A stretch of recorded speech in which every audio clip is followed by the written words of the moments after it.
Once upon a time, there was a mermaid named Grace, with silver blue eyes like the ocean before a storm. That night, she wasn't supposed to be near the land, but the tides were wild, and the sky was alive with thunder.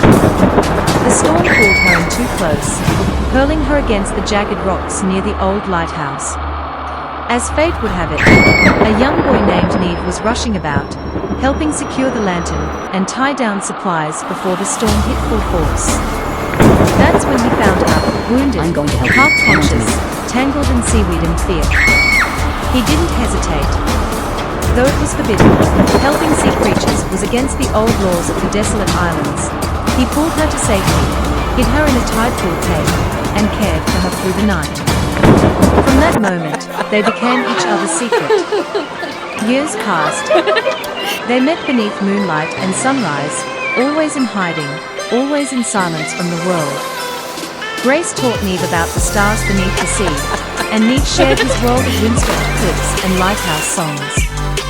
But one night, everything changed. Grace told Neve she had to leave. A sacred portal deep in a northern cave was under attack. It was her duty to protect it. She promised to return, but she never did. The pirates who invaded that ancient place were never heard from again. Grace was found by the Coral Guardians, barely breathing, just beyond the portal's edge. They laid her deep within the cave to heal, but time moved differently in that realm. Neve never gave up. Every morning he walked the same shoreline, watching the waves. Waiting. Hoping. Searching for the silver shimmer of a tail or a single seashell left behind. And the sea kept its silence. For now, Chapter 2, the Elon Mora Islands.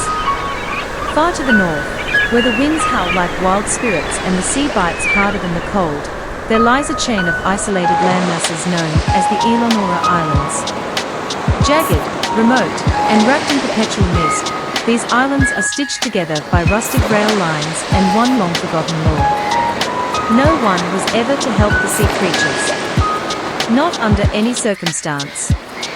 At the heart of the island stood the ELNORA train station, the only connection between the scattered towns and the mainland beyond the sea.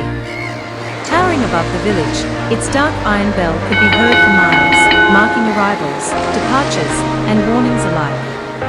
And the one who ruled it all was Conductor Maximus, a towering man with eyes like chipped coal, and his quiet but sharp-eyed wife, Helen. Together, they enforced the ancient law with ruthless precision, guarding the waters, as if the ocean owed them something. They believed the sea was dangerous, not just the storms and tides, but the things that lived within it. Mermaids, sirens, creatures whispered about in lullabies and curses. So, when seaweed washed up in knots or voices echoed from underwater caves, Maximus tightened security. Peril marked the coast with iron stakes and salt lines, superstitions passed down from her mother. But even iron and salt couldn't stop fate. One stormy night, as a train pulled in late and lightning split the horizon, Maximus and Peril vanished. The only thing left was their final dispatch, a broken compass, and a trail of silver scales near the tide pools. Orphaned young, their children, Stella and Jax, grew up in the shadow of fear and legend. But unlike their parents, they didn't fear the ocean. They watched it, studied it, wondered, and when they were old enough, they left the abandoned station and built a small stone cottage among the cliffs overlooking the bay. The same bay where the lighthouse stood, its flames still kept alive by generations of keepers who knew the old stories, but dared not speak them. Now, Stella and Jax live with their questions. Who or what took their parents? Why did the lighthouse keepers never speak of that night? And what truth hides beneath the waves they were raised to fear? Soon, the tides will answer, and the sea will remember. Chapter 3, The Stranger on the Cliff. The townsfolk of ELNORA had always whispered about the cliffs, how strange winds howled there, how the seagulls never flew too close, and how some nights a figure could be seen standing still against the sky, watching silently from the edge of the world. They didn't know her name. They called her the Stargazer, for she was always looking outward, as if waiting for something, or someone. But this stranger was Grace. She had washed ashore miles away from the hidden cave and the ruined portal, her body tossed like driftwood against the rocks. Her hair was tangled with kelp, and a trail of golden shimmer followed where her tail once gleamed beneath the sea. When she woke, her memory was gone. The sea no longer sang to her, and her voice, once strong enough to calm storms, was soft, cracked, human. Only the lighthouse pulled at something deep inside her. Its beam struck her heart like a distant echo. She didn't know why. She wandered the cliff paths barefoot, wearing clothes she had found in an abandoned fisherman's shack. The villagers offered her glances, never questions. There was something otherworldly about her. The way her eyes shimmered in the moonlight, or how rain slid from her skin like it couldn't touch her. She didn't speak much. Only once, to herself, when the lighthouse lit up the foggy night. She whispered, "I know that light." Down in the bay, Stella watched from the old garden, with a telescope passed down through generations. She, too, had seen the figure on the cliffs. Her brother Jax believed it was a traveler, or a lost widow waiting for a ship that would never come. But Stella felt something else. The tides were changing. The ocean had gone quieter lately, holding its breath. The iron stakes placed by peril had rusted and cracked. And as the wind blew in that evening, Stella saw the Stargazer step closer to the lighthouse edge, closer than she'd ever dared. The moon was full, the tide high, and in the stillness, Stella swore she heard it. A voice. Not human. Not quite sea. But old. And calling her home. Grace didn't know it yet, but the lighthouse would soon unlock everything. And the sea wasn't finished with her. Not yet. Chapter 4: The Secret of Stella. The museum in ELNORA was small, but steeped in mystery. Old diving helmets sat beside shattered compasses, maps with burned corners, and a broken anchor said to have belonged to the last ship sunk near the Forbidden Coves. Stella curated it all with quiet diligence, organizing relics of the sea while hiding one of its greatest secrets within herself. Each day after work, she walked the long path behind the museum, past overgrown brambles and through a thicket of wind-worn trees. There, a narrow trail led to a hidden cove, untouched by man. It was there she would wait, watching, listening, until the tide was high and no footsteps echoed behind her. Then, she'd dive in, and become what she truly was. In the water, Stella's legs shimmered, fusing together into a sleek tail of silver and sea green, scales catching the last rays of sun like stars. She swam with the grace of her ancestors, the way her mother, Pearl, had taught her in secret twilight lessons. Pearl had told her stories of coral palaces now crumbled, of songs lost in the wind, and of a kingdom below the waves now in ruins. Stella had always wanted to tell Jax, to let him know he wasn't truly alone. But she had sworn a blood oath to her mother, the last living guardian of the sea's ancient covenant. The world above could not know. But Jax, he knew more than she thought. Ever since their parents' tragic end at the train station, whispers of betrayal, a flash of lightning, and then silence, Jax had searched. Not just for truth, but for the way to save her. He had discovered an old journal hidden in the rafters of their childhood home. A map inked in fish-scale dust, a single sentence burned into the cover. To find the last gate, follow the fall that sings. He had ventured north alone, risking the storms and beasts of the coast, and there, behind a curtain of endless water, he found it. The last portal. Cracked. Weakened. But still breathing. He knew time was short. If Stella remained too long on land, her form would harden, her tail would never return again. But if he brought her to the portal in time, she could be free. Jax had made his choice, even if it cost him everything. even if Stella never forgave him for breaking their mother's vow. Because secrets drowned people, and he had seen too many lost to the tides. Meanwhile, far across the water, Grace stirred in her sleep, the waves whispering her name again.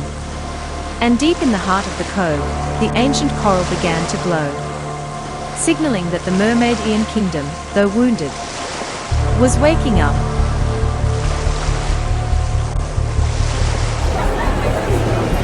Chapter 5: The Echo of a Smile. The cliffs were quiet that afternoon. The wind carried soft laughter from the hilltop where Stella and a few townsfolk had gathered for a small picnic. Blankets were laid on the grass, baskets brimming with berries, and old stories passed between friends. Neve, the quiet lighthouse keeper, sat with his hands wrapped around a chipped mug, listening more than speaking, his eyes occasionally drifting toward the ocean. Stella noticed. She always noticed when someone looked at the sea the way she did, like it held secrets they were afraid to say out loud. Neve had only recently started coming around again. After the storm that had changed everything years ago, he became a ghost of himself, until now. Stella could sense something had stirred him from that long silence, but she couldn't quite name what. Not far off, hidden in the shadow of the pines near the edge of the cliff, Grace watched. She kept to the trees, just beyond reach, but close enough to hear the breeze carry the gentle hum of conversation. She had become skilled at walking through town like any other wanderer, her sea-washed hair tied back, her gaze downcast. No one questioned her presence. But he, Neve, was different. The moment she saw him, something in her cracked. A face not unknown. A feeling not forgotten. Her heart stammered with memories she didn't understand.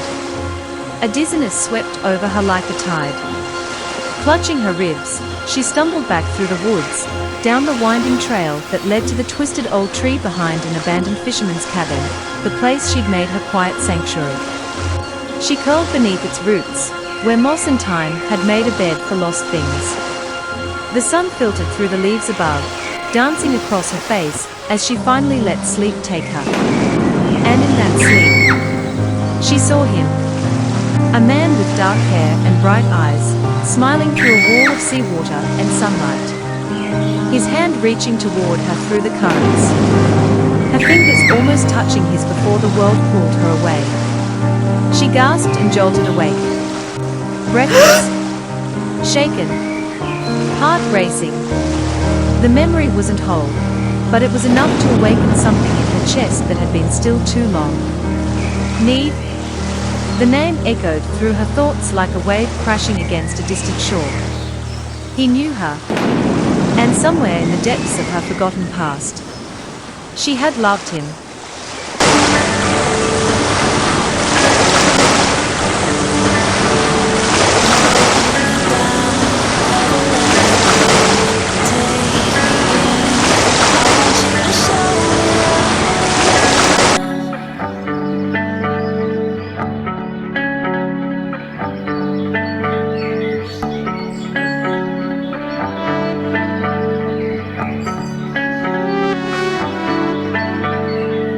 Chapter 6: The Waters Beyond the Falls. Jax had always been the quiet storm in the family, watchful, calculating, and deeply loyal. While Stella grew up half in sea and half on land, Jax had both feet planted firmly on the cliffs, but eyes that saw deeper than most. Their father, Maximus, had made sure of it. Behind Pearl's protective presence, Maximus whispered forbidden stories, showed Jax hidden maps, taught him how to read the stars not just above, but below. If anything happens to us, it's up to you to protect her, he once said, gripping his young son's shoulder, the weight of the sea in his gaze. Now, with the memory of those words like a compass in his chest, Jax stood in front of the roaring waterfall at the northern edge of the ELNORA Islands. Water poured down like thunder, veiling the dark opening behind it. He had tracked this place for years, following clues stitched into old journals and sketched in the margins of his father's maps. He stepped through the crashing curtain and into a hidden tunnel that shimmered with ancient carvings. It was cold and damp, but the air shimmered faintly, magic. The deeper he went, the more the world shifted. Bioluminescent moss lit his path until he reached the other side and stepped into the Mermaidian kingdom. It was breathtaking. Waterfalls flowed upward. Coral spires bloomed like cities. And in the distance, he could hear singing, voices not of this world. Back in the village, Neve sat alone at the edge of the dock, work forgotten. His boots hung over the water, the tide lapping gently below. He rubbed his temple, weary.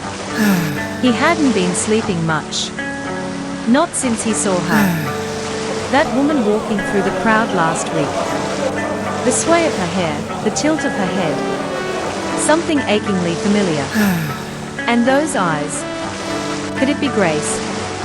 The idea seemed impossible, and yet. He clenched his fists. He had to find out. Because if it truly was her, he would never lose her again. 7 storms, strangers, and silent revelations. The night the Mermaidian kingdom was attacked, the ocean itself seemed to roar with ancient fury. 1,000 leagues beneath the waves, darkness crept like a sickness. Pirates, enchanted by myths of mermaid relics and magical portals, had breached the underwater sanctum. King Triton, protector of the 7 sea realms, rose from his throne of coral and thunder. With a voice like rolling waves, he summoned the storm. Bolts of celestial lightning cracked through the sky and pierced the ocean's heart, churning the water into a tempest that swallowed ships whole. Pirates screamed as their vessels splintered like driftwood, tossed between towering waves. Grace, her memory's only fragments, had returned to the portal drawn by something she couldn't explain. Instinct guided her, an ancient loyalty to the kingdom that still pulsed in her veins. She fought to defend the sea, but a falling mast struck her, dragging her into the deep. In the chaos, she vanished beneath the waves, her body lost, her name unspoken. Meanwhile, Jax, having arrived in the heart of the Mermaidian kingdom, stood before King Triton himself. His voice steady but filled with urgency, he told the king of Stella, his sister, half sea, half land, and of the portal that was failing, and the danger she faced should her secret be discovered. King Triton, his beard flickering with lightning, listened. Then we will help her.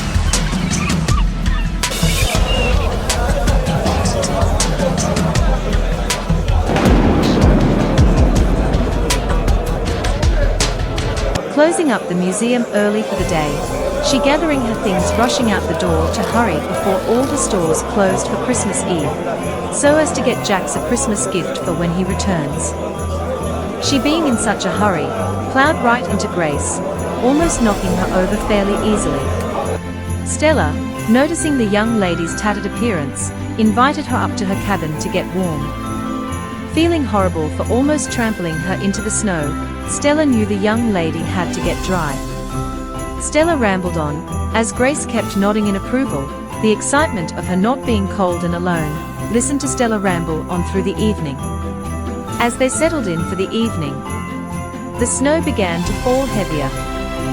With the weather not letting up, Stella being the gracious hosts to the only company that they ever had, except Neve from time to time, made Grace as comfortable as she could by the tiny fireplace. Grace, feeling safe and warm, drifted off to sleep. Stella sitting quietly by her window, looking out for any sign of Jax, still pondering Jack's whereabouts. The weather was getting worse. Neve had finished his day's work at the harbor, pausing and glancing across the bay, took a moment to reflect on just whom Stella's new friend really is.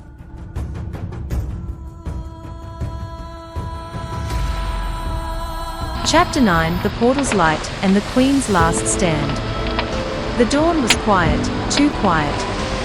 The ELNORA Island's air was thick with salt and secrets. Grace awoke curled near the fireplace in Stella's cottage, the warmth of the flames dancing across her face. But her mind had been ignited by something much more powerful.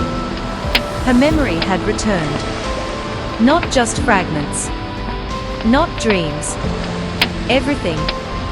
The night the Mermaidian kingdom fell had etched itself deep into her soul, the golden spires torn from their roots by cannon fire, the sacred coral walls shattered, glowing relics stolen by greedy hands.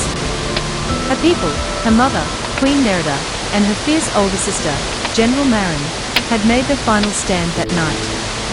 Grace remembered their last embrace. Her mother whispering, "Go, my light, survive." And she had. Barely. Far to the north, hidden behind the cascading waterfall that veiled the ancient portal, Jax stood beside King Triton, holding open the only remaining path between land and sea. The strain of keeping it open was etched in the lines of Triton's ageless face. Suddenly, a glimmer of light on the canyon edge caught their eyes. It was Neve, sprinting, climbing hand over foot up the steep cliffside, yelling a name into the wind. Grace. She appeared like a dream at the canyon's edge, barefoot, tears in her eyes, the wind catching her hair. They saw each other, seconds became slow motion. She reached out just as Neve grabbed her hand. And together, they leapt through the portal. A burst of light exploded like a star being born. The wind howled. The waterfall froze for a second, as if time itself gasped. Then silence. When it cleared, Jack stood alone, blinking in the afterglow. He turned slowly to Triton, heart pounding. "You knew, they were more like Stella." Triton's voice was low but firm. "I did. One of them was my daughter." Jack's eyes widened. Meanwhile, far away, Stella stirred from sleep in her cliffside cottage. The kettle had long gone cold. The second teacup sat untouched.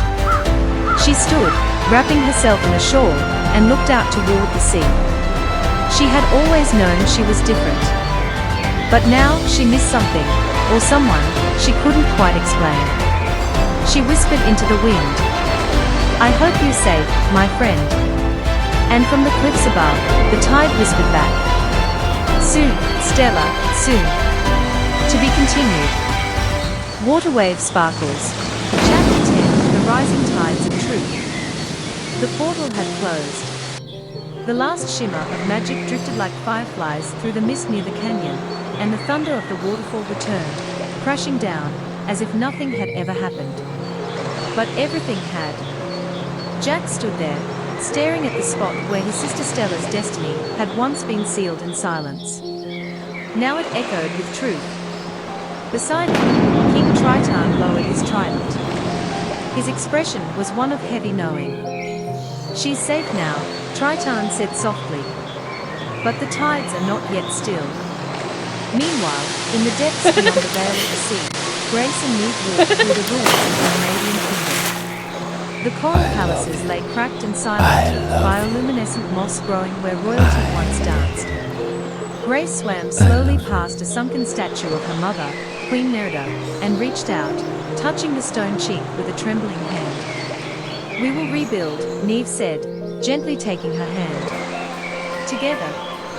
Grace looked at him, this lighthouse keeper's son who had once found her broken on the rocks, and nodded.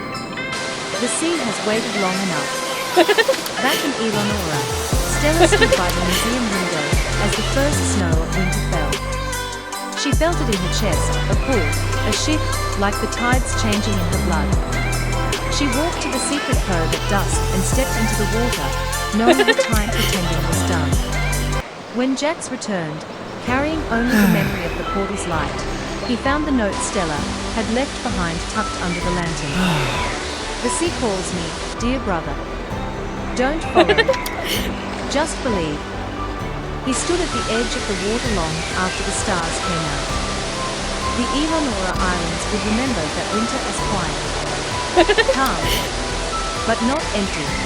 Because sometimes, if you walked near the cliffs, you'd see the flicker of a golden tail, or hear laughter woven into the waves.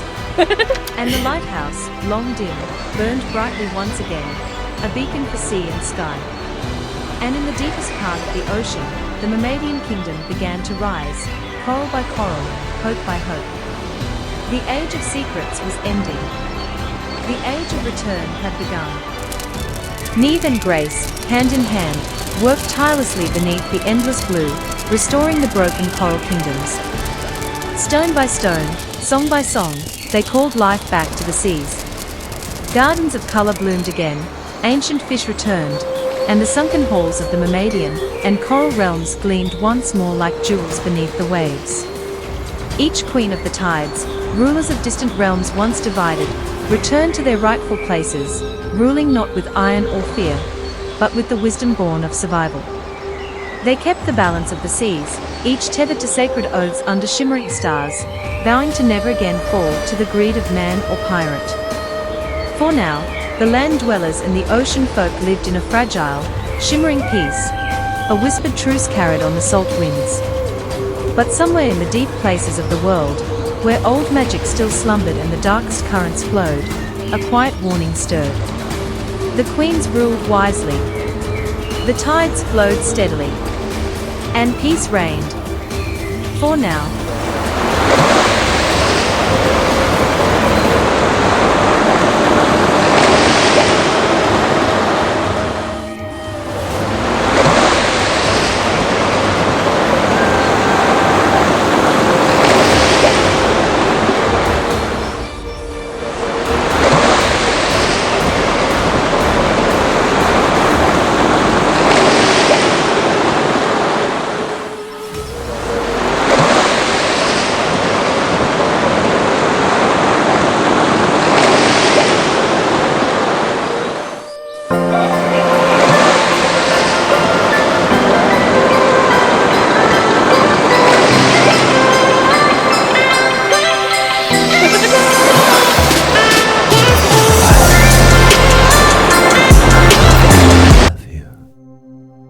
I love